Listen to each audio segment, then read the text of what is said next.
क्या सरकारी स्कूल में पढ़कर बच्चों की जिंदगी बर्बाद हो जाती है? क्या अंग्रेजी मीडियम में पढ़ने से बच्चे हाई फाई हो जाते हैं? क्या हाई क्लास में पहुंचने का सिर्फ एक ही तरीका इंग्लिश मीडियम स्कूल ही है? हिंदी वतन के देश में अंग्रेजी माई बाप बन चुकी है और बड़े अंग्रेज ज़दा स्कूल में पढ़ाने की ख्वाहिश माँ बाप के पैरों की बेड़ियां बन चुकी है। ऐसे ही कुछ माता पिता ने नोएडा और गाजियाबाद में बेतहाशा स्कूल फीस बढ़ाने का विरोध किया। नौबत यहाँ तक आ पहुंची है कि बच्चों की स्कूल फीस भरने के लिए माता पिता को लोन लेना पड़ रहा है। वहीं हिंदी और सरकारी स्कूलों में शिक्षा सस्ती होने के बावजूद वहाँ क्लासरूम खाली है। सवाल ये है कि अंग्रेजी स्कूल अच्छे और हिंदी मीडियम स्कूल खराब है कि मानसिकता क्यों है? क्या समाज की इसी सोच का इंग्लिश मीडियम के स्कूल फायदा उठाते हैं? माता पिता की वो कौन सी मजबूरी है जो उन्हें अंग्रेजी स्कूल के दरवाजे पर खड़ा कर देती है? मध्यम वर्ग जहां अपनी ख्वाहिशों को पूरा करने के कारण हाफ रहा है, तो वही मेहनत मजदूरी करने वाले लोगों को अपनी ख्वाहिशें पूरी न करने का मलाल है। पहली वजह है कि आम धारणा ये है कि हिंदी सरकारी स्कूल में अच्छी शिक्षा नहीं होती। दूसरी वजह हिंदी स्कूलों में टॉयलेट जैसे बुनियादी ढांचे का न होना है। और तीसरी सबसे बड़ी वजह यह है कि हिंदी स्कूलों में पढ़कर बच्चे अंग्रेजी नहीं बोल पाते हैं, जिससे आगे उन्हें नौकरी मिलने में मुश्किलें आती हैं। क्या वाकई में हिंदी स्कूलों को लेकर शिकायतें सही हैं? प्राइवेट स्कूलों में न सिर्फ टीचर की नज़र हर एक बच्चे पर रहती है, बल्कि माता पिता भी घर बैठे ये जान सकते हैं कि आज उनके बच्चे ने क्या सीखा।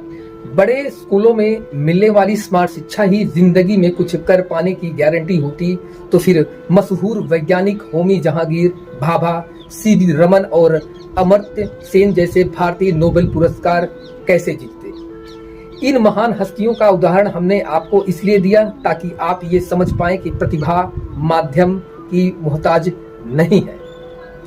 2-3 स्कूलों का दौरा करने पर मैंने देखा कि अंग्रेजी माध्यम के बच्चे जो 2nd, 3rd, 4th, 5th और 6th क्लास में हैं, ज्यादातर बच्चों को इंग्लिश पढ़ने नहीं आ रहा था और कुछ बच्चे ऐसे थे जिन्हें मैथ्स में पूछे गए प्रश्नों का अर्थ समझ नहीं आ रहा था। जब प्रश्नों के अर्थ समझ नहीं आ रहे हैं तो उसका उत्तर कैसे देंगे? जब उन्हीं प्रश्नों को मैंने हिंदी भाषा में पूछे तो कुछ बच्चों ने सही जवाब दिया।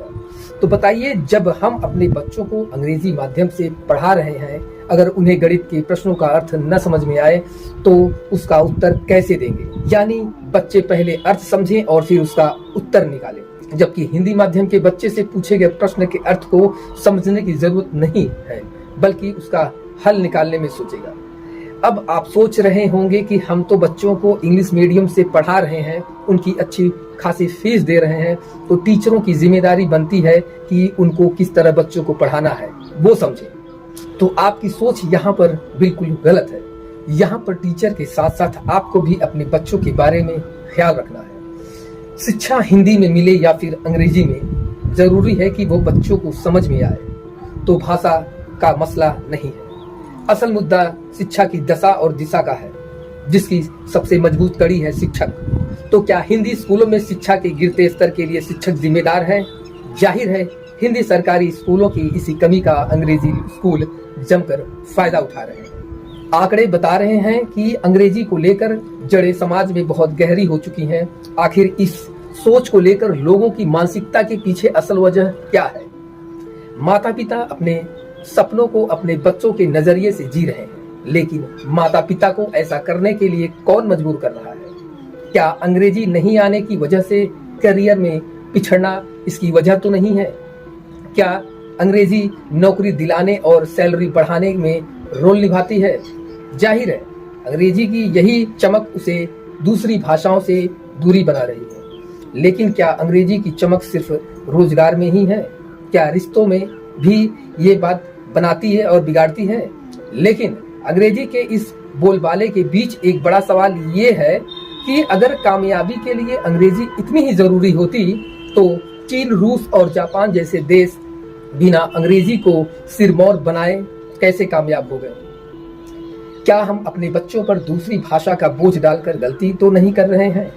तो जानकारों की माने तो अंग्रेजी पढ़ाने के चक्कर में हम अपने ही बच्चों पर अत्याचार कर रहे हैं। तो क्या इस समस्या का कोई हल नहीं है? क्या कोई ऐसे सरकारी स्कूल नहीं है जो उचित फीस लेकर अच्छी शिक्षा देता हो? अगर सरकार चाहे तो सरकारी स्कूलों में भी अच्छी शिक्षा मिल सकती है।